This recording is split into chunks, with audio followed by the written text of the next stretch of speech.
Today I'm nervous. I don't usually get nervous, but I'm nervous because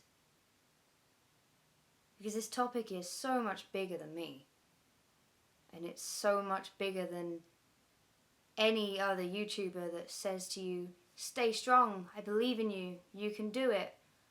It's so much bigger than just someone on a screen telling you to hold on.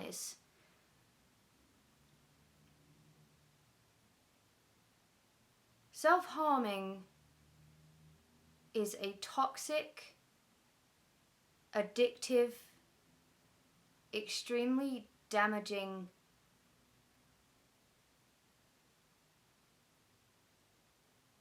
monster, actually. And, I figured I would start this video. Sorry, this isn't going to be like a coherent, linear video. This is just... I want to start with the pamphlet that came with my anxiety medication. I just want to read a little bit to you. If you have thoughts of harming or killing yourself at any time, contact your doctor or go to a hospital straight away. If you have thoughts of self-harming, it should be treated as a medical emergency.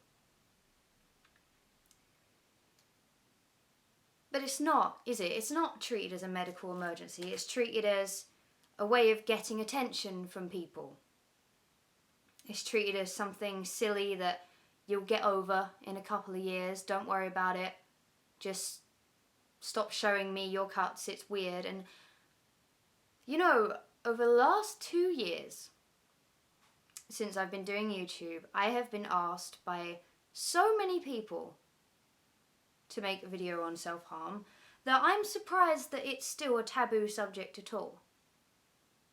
Because there are so many people who self-harm.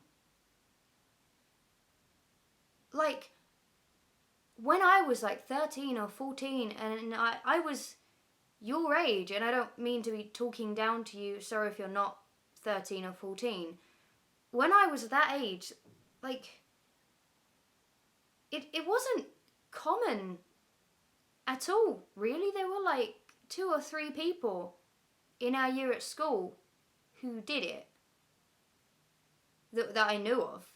But now I see it on Twitter like every day, and just Tumblr every day. It's still treated as something that should be swept under the rug, and I don't get it. Because whether someone sees self-harming as attention-seeking or not, that person, whether they are attention-seeking or not, is taking something sharp and dragging it across their skin and cutting open their flesh. And that's not normal behaviour. That's not what humans are supposed to do. It should be treated as a mental disorder or a symptom of a mental illness, but it's not. And I didn't mean to start getting frustrated. This is supposed to be a video on perhaps how to start the journey of stopping self-harming. So I'm sorry for that. It just bugs me the way that society still treats this. Anyway. So before I properly start talking about, how to stop self-harming, Jesus, like, I'm in disbelief I have to make this video. Like, it shouldn't be a thing, should it? Anyway, before I start, I want to say, like, this probably isn't going to be a video like other YouTubers may do, like, it'll get better, I believe in you. I mean, I wrote a song called The Promise, which is all about the fact that I do believe that you can get better and that you are better than self-harming. But I wanted this video to be kind of truthful. My dad stopped smoking in 2002, so 12 years. He stopped cold turkey, like, he just willpower, not gonna smoke anymore, and he did it. To this day, like, he hasn't had another cigarette, but he said to me recently, there are still days where I could just have a cigarette. 12 years on. And he could still just jump straight back into that addiction. And self-harming is an addiction. It becomes addictive. Your brain becomes addicted to the chemicals that are released when you do it. It's not normal for the brain to release things like dopamine and serotonin when you cut your own skin. It's not normal, and it's treated like it's something disgusting. Sorry, I'm ranting again, aren't I?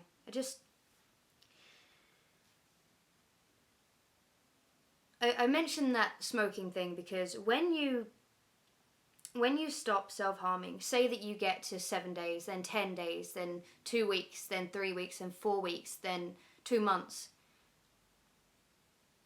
Self-harming is always, for a long time, going to be the thing that you go to when things get hard again, because your brain is going to remember how you felt when you self-harmed.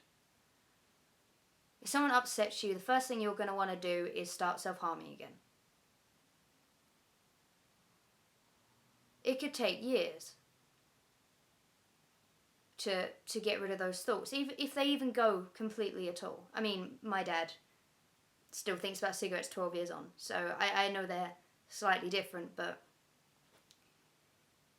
don't expect results immediately, and if you relapse, you're not a failure. It's not you failing anybody. It's an addiction, and addictions have been known throughout time.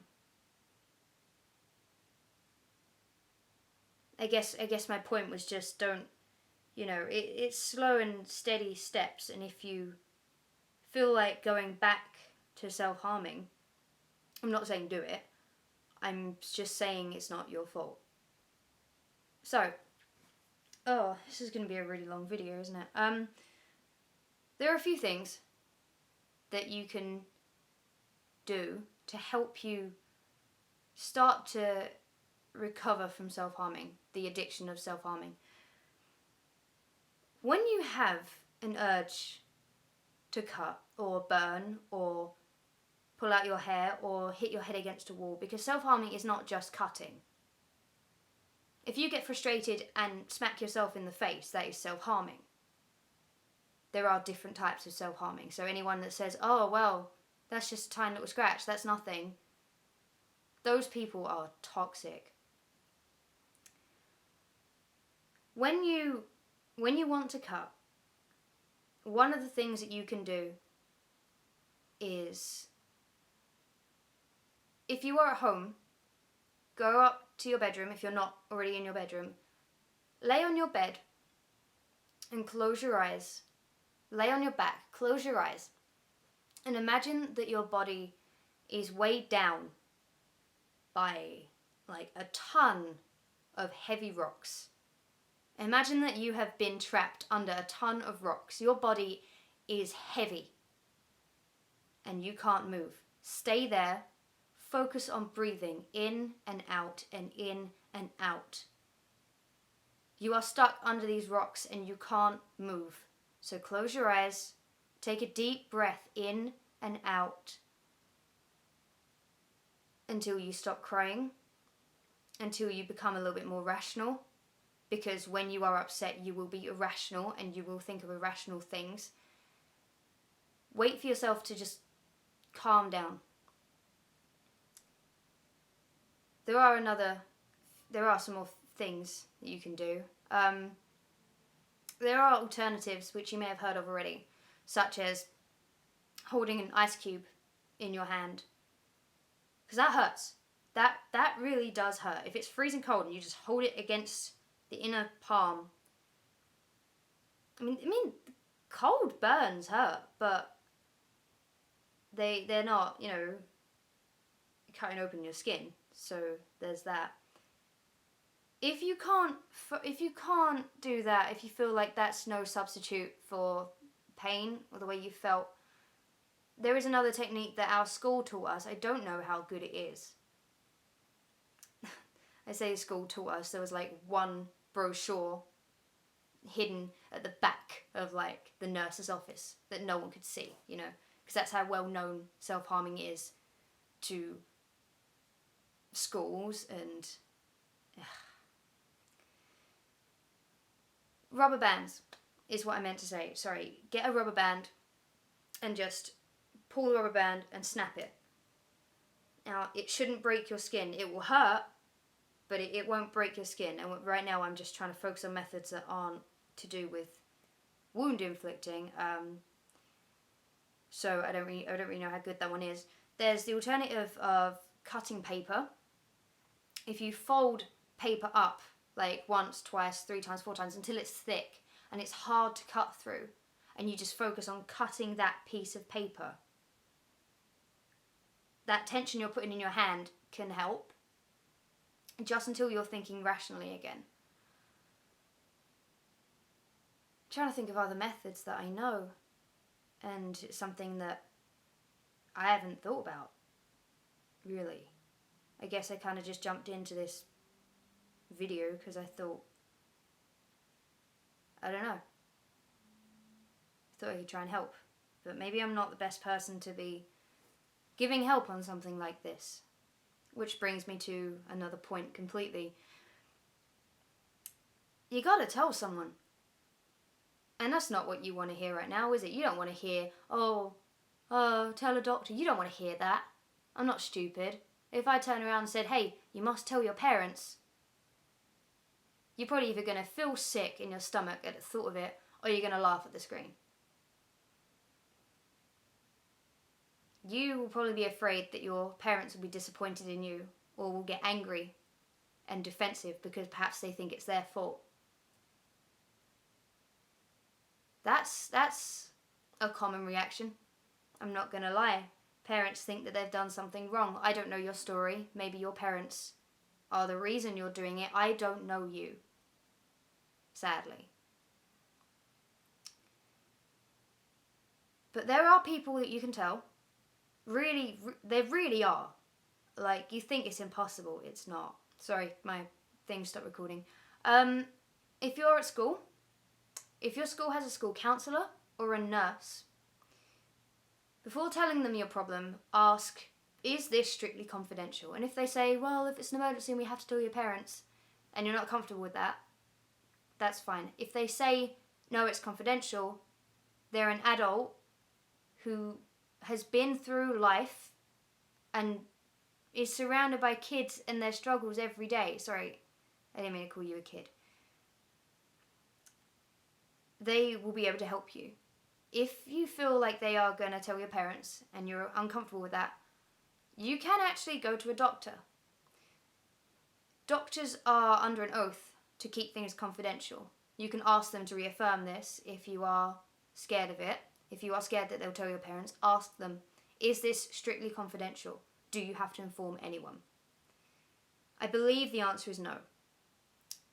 Telling a stranger can be very, very scary. Hello, I'm a 15-year-old girl and I self-harm.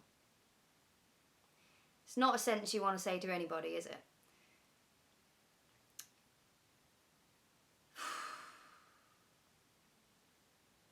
It's a tough video to make. I knew this would be tough. The good thing about going to a doctor is self-harming is a common symptom of depression. A doctor will be able to say, you are depressed, try some antidepressants. Now, pills are not for everybody, and I don't really want to branch off into depression. This is specifically a self-harm video. Pills aren't for everybody, but I'd try them. If you're offered a medication that helps with your brain, because remember, this is to do with your brain, this is hormones and addiction. If you're offered something that can help, I would say try. Another thing is, you can ask your doctor to refer you to, I don't want to call them a psychiatrist because I don't want to, imply that you're crazy, to someone that can help you through therapy. This is all confidential. there are people out there who understand. The medical world, as you saw in that pamphlet, they understand that self-harming, just thoughts of self-harming, is a medical emergency because it is a threat to life. It's a serious thing. It's serious. Just keeping things bottled up doesn't make things better. They don't just go away by themselves. I'm sorry to burst your bubble. Sometimes you are able to fight through it with your own willpower. Sometimes you do go through it alone. But when you tell someone that you are feeling low or that you are self-harming, the weight just... because you said it to somebody. You've said the words physically. If there is someone you can tell, an older brother or sister, a friend, anybody, I'd recommend it. There's a video that my friend Luke made about stopping self-harming where every day for 7 days you write cupcake on your wrist. For every day that you don't self-harm, you write another letter. That's to do with our awareness, Cupcake Not Wrists, which was founded by Bri, my friend. There is another method that I just remembered. If you, wherever it is that you cut, whether it's your stomach, your thighs, your arms, again, I am aware I'm generalizing to wound inflicting. You can draw a butterfly, just a small butterfly, wherever it is that you cut. Draw over your cuts, so long as they've scabbed over and you're not putting ink into your skin. It's your challenge from then to not hurt the butterfly. The only problem that I have with this is that you may just be tempted to self-harm on another part of your body. But that's something to think about. There was a girl in my classes who was a close friend. For the sake of the video, I'm going to call her Alice. It's not her real name. When we were 13, like, her family life was so bad. Like, her dad walked out, her stepdad treated her like dirt, her mum didn't want to know and just drank all the time, and she started self-harming. Found out in maths, because I sat next to her, there were just cuts all up her wrist, and she saw me look and she just quickly pulled that up. And one of my biggest regrets about, you know, things I wish I'd done at school, I wish that I had said something. Not, why do you do that? I wish that I had pulled her aside and said, look, I know what you're doing, and if you need someone to talk to, I'm here to be understanding. If you have a friend who self-harms, please just let them know that you're there for them without being judgmental or condescending, whether you know what they're going through or not. Don't treat them like what they're doing is weird. Because we're just getting to this breakthrough where depression is becoming more known and it's not a weird thing anymore, but self-harm is still such a taboo, you know? I'm going into ranting again. If you have a friend who self-harms,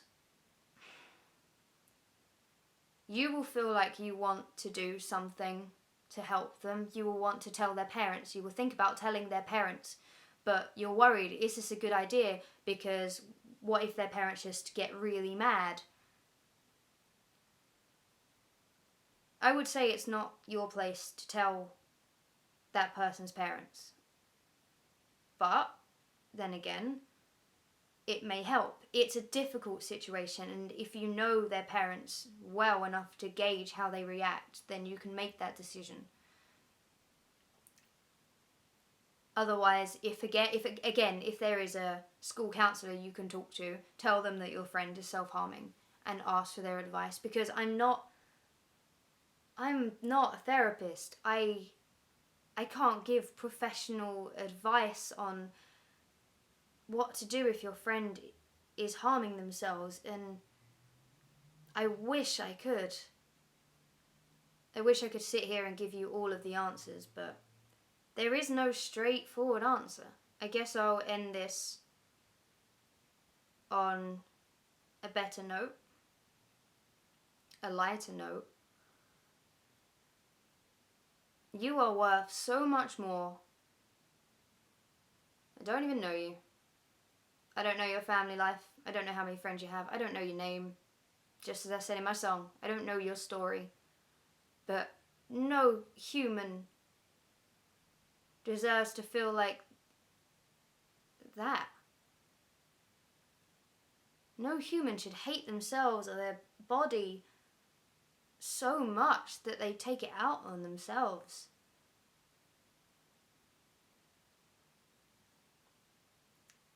Whatever it is that you're going through, it's temporary. If it's your family that's getting you down, one day you won't be living with them, one day you'll be on your own. If you're quite young and you feel insecure about your body and that's what makes you hate yourself, you're still going through so many changes. If you had shown like 13-year-old me what I look like now, forgetting that I have a shaved head, I wouldn't believe it, because I had loads of puppy fat and spots, and I never believed that I would look like anyone else, that I'd look like an acceptable human. But I am an acceptable human, and I feel good about myself now. I'm happy with myself. And I never would have thought I'd be happy.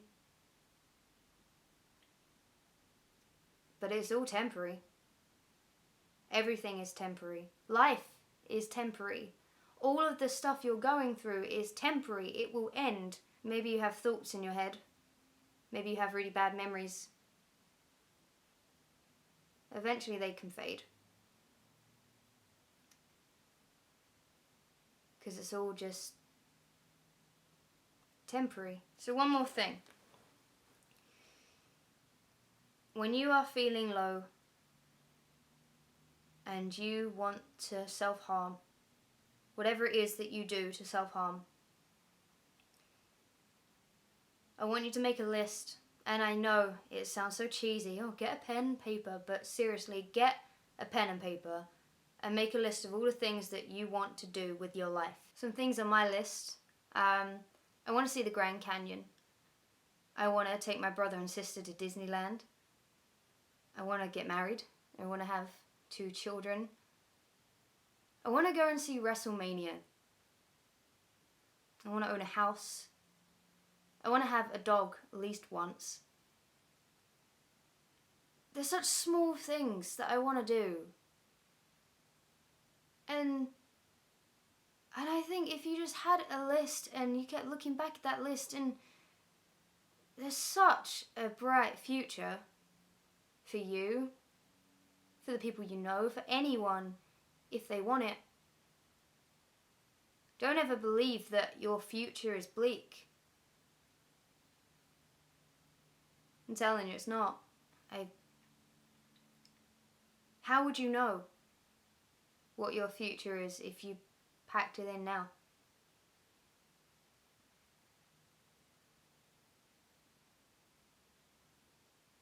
Treat yourself with the love that you want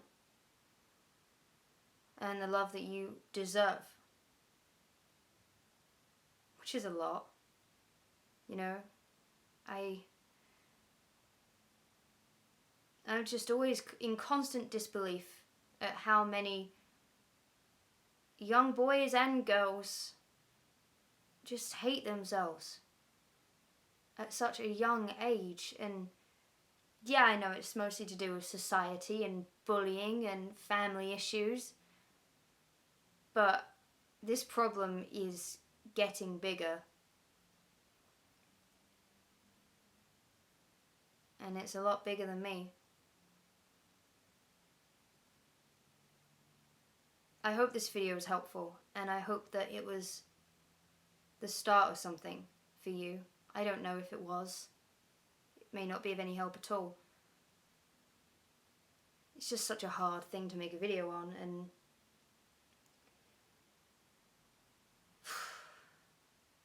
I hope this is the start of something better for you.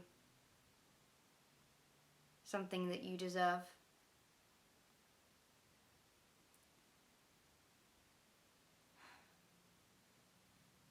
I just want you to know that you're better than this. you are worth more than this.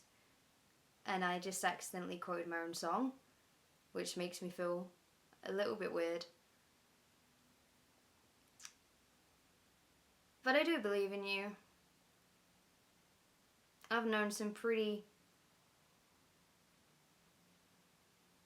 emotionally weak people that feel like they've been beaten down a lot. I've seen them come back from like really low moments. I've seen them spring back and they found happiness, and there's no reason as to why you can't. Your brain might tell you something different right now, but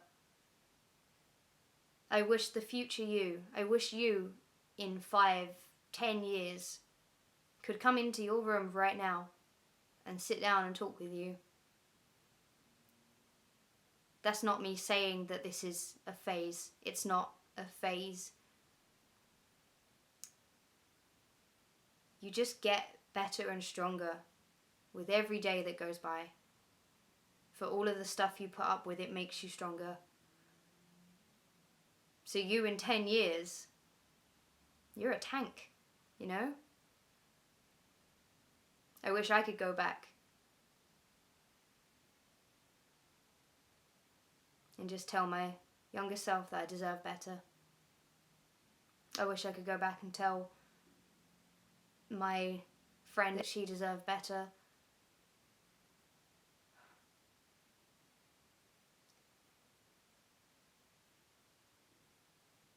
I hope this helped. I really do. See you soon.